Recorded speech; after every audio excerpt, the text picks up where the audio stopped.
নমস্কার বন্ধুরা, কেমন আছো সবাই? আশা করি সবাই ভালো আছো। আমিও ভালো আছি। আমি মনিকা বর্ধমান জেলা থেকে তোমাদের সামনে নিয়ে চলে এলাম নিত্যদিনের নতুন একটি ব্লগ।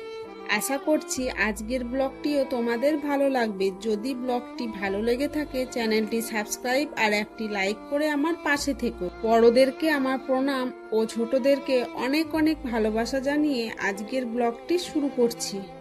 আজকে আমি ঘুম থেকে 5:30টায় উঠেছি, জানো তো। উঠে পরে নিজে প্রথমে রেডি হয়ে নিয়েছি, তারপরে মোনাকে রেডি করে দিয়েছিলাম। মোনা তো খুব খুশি আজকে ঘর যাবে বলে। কারণ কি বলতো, অনেক দিন হলো এখানে ছিল, তো ওই জন্য আবার অন্য জায়গা যাবে, তাহলে ও খুব খুশি। এদিকে বরবাবুও রেডি হয়ে বেরিয়ে পড়েছে ব্যাগগুলো নিয়ে। আর কতগুলো ব্যাগ হয়েছে দেখছো। তখন তো তাড়াহুড়ো করে চলে এসেছি, যা ছিল সব ভরে নিয়ে চলে এসেছিলাম। আর মা মোনাকে কলে করে টোটোতে চাপাতে যাচ্ছে। কয়েকদিন জল হচ্ছিল না, খামারটা যেন তো অনেকটা শুকিয়ে গিয়েছিল, কিন্তু আবার জল হচ্ছে বলে আবার ছিপছিপানি কাদা হয়ে গেছে। এদিকে টোটোও চলে এসেছিল, টোটোটা দাঁড়িয়েছিল, জল নামাচ্ছে দেখে যেন তো ঝাঁপগুলো নামিয়ে দিল। কারণ কি বলতো, ঝিটে তো ভিজে যাব। এরপর বলি কোথায় যাচ্ছি, আবার সেই বাপের বাড়ি থেকে শ্বশুর বাড়ির উদ্দেশ্যে রওনা হলাম। আর টোটোতে চেপে বসতেই একদম মুষলধারা বৃষ্টি আরম্ভ হয়ে গেছে, দেখতে পাচ্ছ। মানে প্রচণ্ড পরিমাণে বৃষ্টি পড়ছিল আর ঝাপটা নামানো ছিল, কিন্তু তবুও ঝির ঢুকছিল।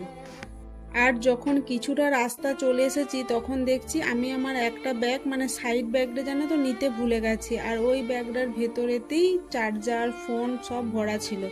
আবার বুনিকে বললাম দিতে আসার জন্য, ও আবার সাইকেলে করে দিতে এলো ছাতা নিয়ে। ও কিছুটা ভিজেও গিয়েছিল। এত কিছুক্ষণ মানে অর্ধেক রাস্তাতে এসে দাঁড়িয়েছিলাম আমরা টোটো নিয়ে। আমাদের এইখান থেকে বর্ধমানের বাসটা 6:40-এ। আজকে জানো তো ভেবেছিলাম পাবো না, কিন্তু মানে বাসটা আসতে 10 মিনিট দেরি করেছিল, তাই দেখো পেয়েও গেছি। আর উঠে দেখো মোনাকে কলে করে নিয়ে বসে আছি। আর মোনাকে নিয়ে ঠিক জানো তো সোনামকি পেরিয়েছি আর বমি করছিল। মানে আগের বারে বমি করে নাই, কিন্তু এবারে বমি করছিল। কিছুক্ষণ বমি করলো, তারপরে বমি করার পর এমনি আলাতন হয়ে গেল, দিয়ে ঘুমিয়ে গেছিল। আমারও বাসে এলে বমি হয়, আমারটাই মনে হয় মোনা পেয়েছে। তবে আজকে আমার বমি হয়নি, কিন্তু মোনা আজকে বমি করেছে। আর দেখতে পাচ্ছ শরীরটা ওর আলাতন হয়ে গেছে। তারপর তো ওইখান থেকে মানে সোনামকির পরে ঘুমিয়েছিল। একদম আমাদের বর্ধমান ঢুকতে সদরঘাট আছে, সদরঘাট পর্যন্ত টানা ঘুমিয়েছে। তারপরে এখানে এসে পরে উঠেছে, উঠে পর বলছে মা এখনো আসিনি। বলছি দাঁড়া দাঁড়া, চলে এসছি, এখনই নেমে যাব।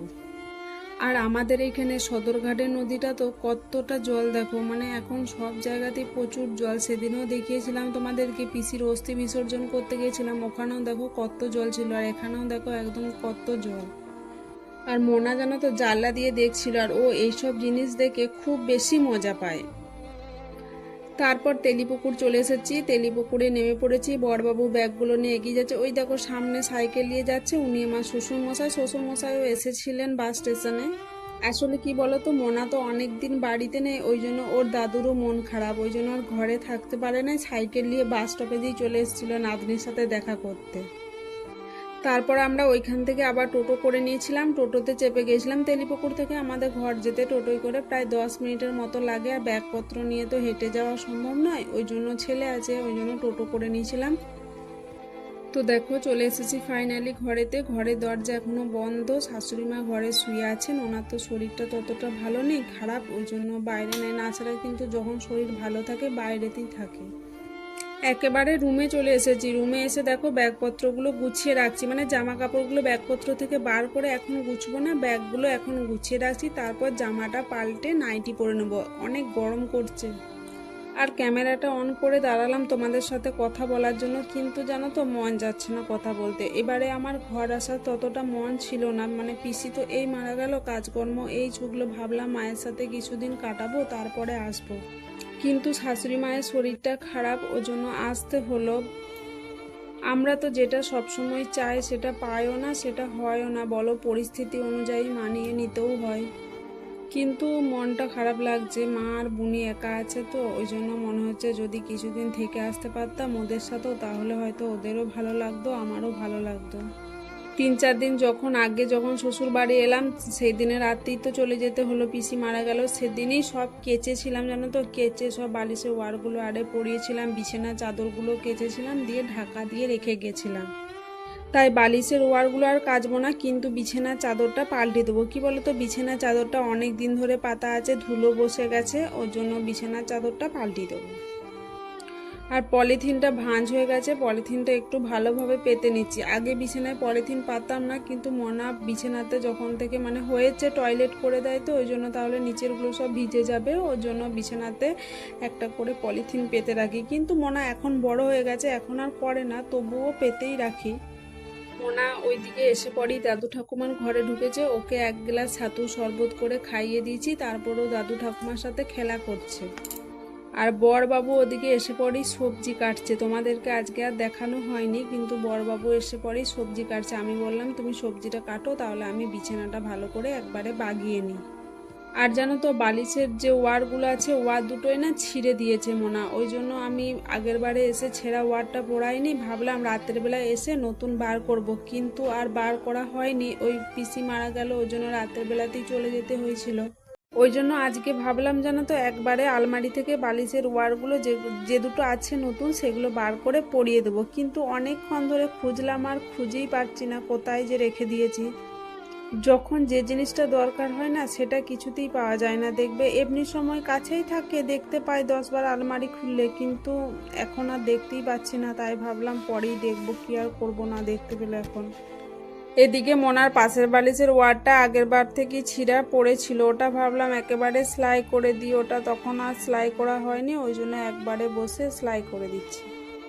এখনই করে নিচ্ছি, কারণ কি বলতো, বরবাবু এখন বাড়িতে আছে, বাইরের কাজগুলো একটু করে দিচ্ছে, আমার হেল্প হচ্ছে। আর একা থাকলে জানো তো একদম সময় পায় না করতে, তাই ভাবলাম হাতের সামনে রয়েছে, একবারে করে পরে পরিয়ে দিই। তাছাড়া ওটা তো মোনার বালিশ, মোনা ওটা সব সময় নেবে। আই দেখো, দেখতে পাচ্ছ, দেখতে চলে এসছে, তার ওয়ারটা আমি সেলাই করছি না, করি নাই। আর ফোনটা আমার পাশে দিয়ে নামানো ছিল, ও দেখতে পেয়েছে ঠিক, ফোনটি নিয়ে নিয়েছে দেখছো, আর আবার আমি ফোনটা নিয়ে রেখে দিলাম। একটা সংসারে টুকিটাকি কত কাজ বলো। এদিকে বালিশের ওয়ারটা আমার সেলাই করা হয়ে গেল, তারপর সুসুতোটা রেখে দিলাম, তারপর একেবারে বালিশের ওয়ারটা পরিয়ে পরে বালিশটা রেখে দিলাম। আর এদিকে দেখো, সেই পিসি মারা গেছে যাওয়ার দিনে মশলাগুলো মিক্সিতে গুঁড়িয়েছিলাম, কিন্তু মিক্সির ওগুলো আর ঢুকিয়ে রাখা হয়নি। মিক্সিটা তো বাইরেই থাকে, আর ছোট ব্লেন্ডারটা বাইরে থাকে, কিন্তু বড়টা ভিতরে ঢুকিয়ে দিই, ওটা তো সচরাচর লাগে না, কিন্তু সেটা পড়েই ছিল, ঢুকানো হয়নি, ওই জন্য ঢুকিয়ে দিচ্ছি। এদিকে দেখো, বালতি করে যা কাচতে ছিল সেগুলো সব মাখিয়ে দিয়েছি, বিছানার চাদর আরও জামা প্যান্ট যেগুলো ছিল সেগুলো কিছুক্ষণ মাখিয়ে রাখা ছিল, তারপর ওগুলো কেচে একেবারে ছাদে মিলতে আসছি। আর ছাদের দেখছো এখনো চাবিটাও খোলা হয়নি, আমি এসে পরে চাবি খুললাম, তারপরে মিললাম। তারপরে কাঁচা জামা কাপড়গুলো সব মিলে দিলাম। দেখছো কত জামা কাপড় কাচতে ছিল, আর আজকে এখনো জল পড়ছে না, তবে মেঘ মেঘ করে আছে। ছাদ থেকে মিলে এসে পর ভাবলাম দেখি রান্নাঘরে বড়বাবু কি করছে। দেখছি এদিকে দেখো, ভাত বসিয়ে দিয়েছে, মাছ ভাজা হয়ে গেছে, মাছের বড়া কিছুটা হয়েছে, আর কিছুটা কড়াইয়ে এখনো হচ্ছে।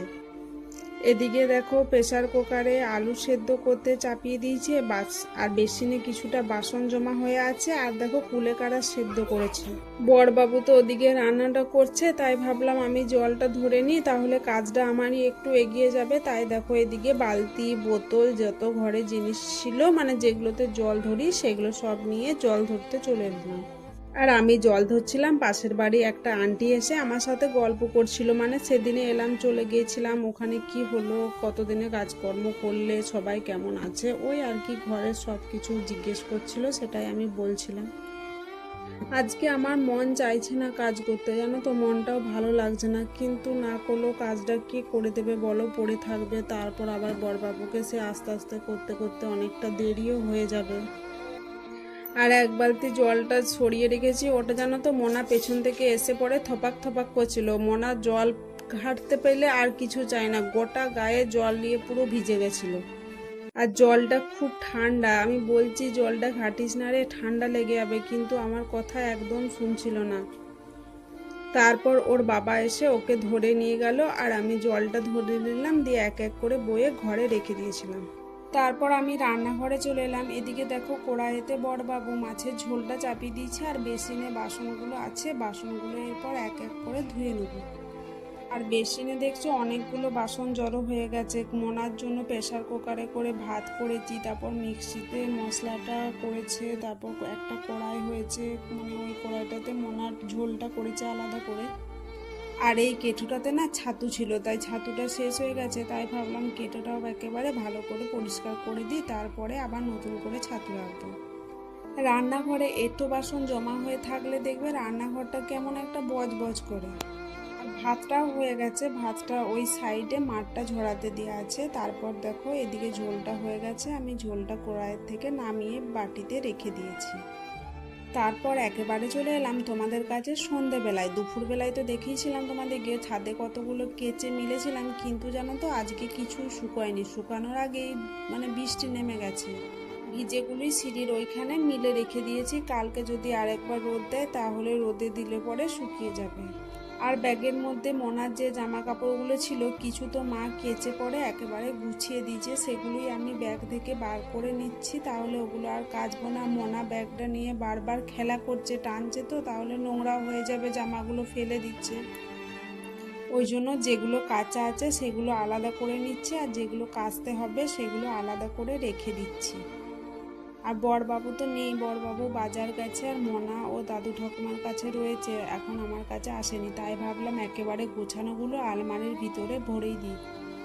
আমাদের তিনজনাকারই যে জামাগুলো কাচতে হবে না কাঁচা আছে, মা রোদে শুকিয়ে দিয়েছে, সেগুলো আলমারিতে গোছ করে একেবারে ভরে রেখে দিচ্ছি।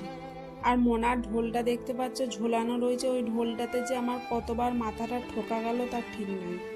আলমারির কভারটার দড়িগুলো একেবারে বেঁধে রেখে দিচ্ছি, না হলে মোনা না ওই আলমারির কভারের ভিতরে ঢুকে লুকিয়ে বসে থাকে খালি।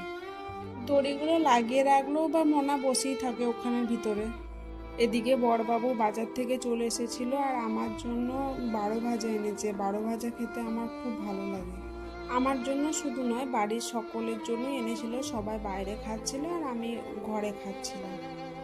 আর মোনার জন্য ছেনার পায়েস এনেছে। মোনা জানো তো কিছুদিন হলো মানে আমাদের ঘর গিয়েছে যখন থেকে ছেনার পায়েস খাচ্ছে খুব। তো বন্ধুরা, আজকের ব্লগটি এখানেই শেষ করছি।